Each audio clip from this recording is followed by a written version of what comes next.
নমস্কাৰ মৰমৰ বন্ধু-বান্ধৱীসকল, আমাৰ চেনেলটোলৈ সকলোকে স্বাগতম জনাইছোঁ। তোমালোকৰ অসমীয়া কিতাপৰ 13 নম্বৰ পাঠ ওজাপালিৰ অন্তৰ্গত যিবিলাক পাঠভিত্তিক প্ৰশ্ন দি আছে, আজি আমি সেইবিলাক আলোচনা কৰিম। আলোচনা কৰাৰ আগতে এটা কথাই ক'ব বিচাৰিছোঁ, তোমালোকে যদি আমাৰ চেনেলটোক নতুন হৈ থাকা তেনেহ'লে আমাৰ চেনেলটোক ছাবস্ক্ৰাইব কৰি থবা আৰু ভিডিঅ'ৰ জৰিয়তে তোমালোকৰ যদি কিবা সহায় হয় তেনেহ'লে ভিডিঅ'টিক এটা লাইক কৰি দিবা। ইয়াৰ আগৰ পাঠৰ অমল প্ৰভা দাসৰ আমাৰ চেনেলটোত ভিডিঅ' দিয়া আছে আৰু আগতে নিজা নিকা হয় এইটো তোমালোকে আই বাটনটোত পাই যাবা। কোনোবা যদি চোৱা নাই তেন্তে চাই ল'বা। আৰু কথা নাপাতি এই পাঠটোৰ অন্তৰ্গত যিবিলাক পাঠভিত্তিক প্ৰশ্ন দি আছে সেইবিলাক আমি আলোচনা কৰোঁ। ইয়াতে চোৱা, পোনপ্ৰথমতে দিছে ক নম্বৰটো, ওজাপালি কি? ইয়াৰ উত্তৰটো হ'ব ওজাপালি এক প্ৰকাৰৰ লোকনাট্য অনুষ্ঠান। খ নম্বৰটো দিছে ওজাপালিৰ মুখ্য পালিজনক কি বুলি কোৱা হয়? ইয়াৰ উত্তৰটো হ'ব ওজাপালিৰ মুখ্য পালিজনক ডাইনা পালি বোলা হয়। গ নম্বৰটো দিছে ওজাৰ লগত কোন কোন থাকে? ইয়াৰ উত্তৰটো হ'ব ওজাৰ লগত পালিসকলক আৰু ডাইনা পালি থাকে, মানে ওজাৰ লগত 5-6 মান পালি থাকে হ'লে হ'ব। তাৰ পাছত ঘ নম্বৰটো দিছে ওজা পালিৰ প্ৰকাৰবোৰ কি কি? ইয়াৰ উত্তৰটো হ'ব শুকনানী বা শুকনাৰায়ণী, ব্যাস গোৱা, ভাৱৰীয়া বা ভাইৰা বা ৰামায়ণ গোৱা, বৈষ্ণৱী, টুকুৰীয়া, আপি ওজা ইত্যাদি ওজাপালিৰ প্ৰকাৰ আছে। তাৰ পাছত দিছে ওজাপালি ক'ত ক'ত পৰিৱেশন কৰা দেখা যায়? ইয়াৰ উত্তৰটো হ'ব ৰাজহুৱা বা ব্যক্তিগত উৎসৱ পাৰ্বণ, পূজা, সভা, শ্ৰাদ্ধ আদিত ওজাপালি পৰিৱেশন কৰা দেখা যায়।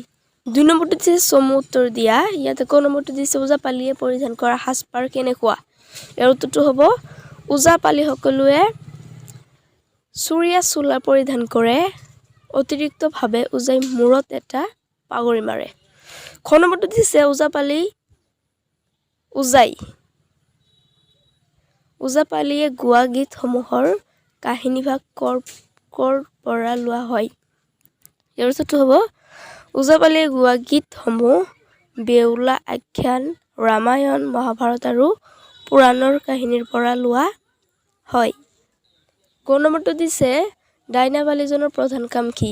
ইয়াৰ উত্তৰটো হ'ব হাস্য ৰসৰ যোগে ওজাৰ লগত কথন কৰি কাহিনীভাগ সহজ কথাত দৰ্শকক জনোৱা ডাইনা পালিৰ মুখ্য কাম।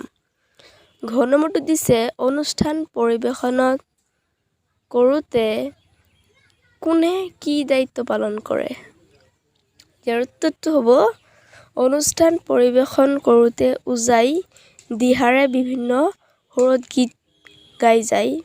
পালিসকলে সেই পদ দোহাৰে আৰু ডাইনা পালিয়ে পদ দোহাৰাৰ উপৰি ওজাৰ সৈতে ৰসালভাৱে কথোপকথন কৰি কাহিনীভাগ সহজ কথাত দৰ্শকৰ বাবে আখ্যা কৰে। তাৰ পাছত 19 নম্বৰটো দিছে মহাপুৰুষ শংকৰদেৱে কিহৰ কাৰণে ওজাপালিৰ সহায় লৈছিল? ইয়াৰ উত্তৰটো হ'ব নৱবৈষ্ণৱ ধৰ্ম প্ৰচাৰৰ বাবে সময়ে সময়ে মহাপুৰুষ শংকৰদেৱে ওজাপালিৰ সহায় লৈছিল। তাৰ পাছত 3 নম্বৰটো দিছে সেইটো বাৰু নিদিওঁ, মানে এটা ভিডিঅ'ৰ জৰিয়তে আমি সকলোখিনি দিব নোৱাৰিম। তোমালোকৰ যদি এইবিলাক লাগে তেনেহ'লে আমাক কমেণ্ট কৰি দিবা, কাৰণ বহুত দৰকাৰী প্ৰশ্ন হয়। 3 নম্বৰটো কি কৈছে শব্দ অৰ্থ মিলাব গৈছে। 4 নম্বৰটো খালী ঠাই পূৰ কৰিব দিছে।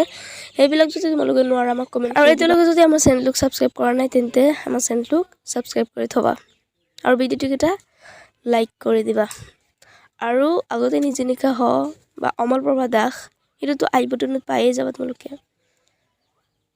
নহয় জানো এবাৰ চাই ল'বা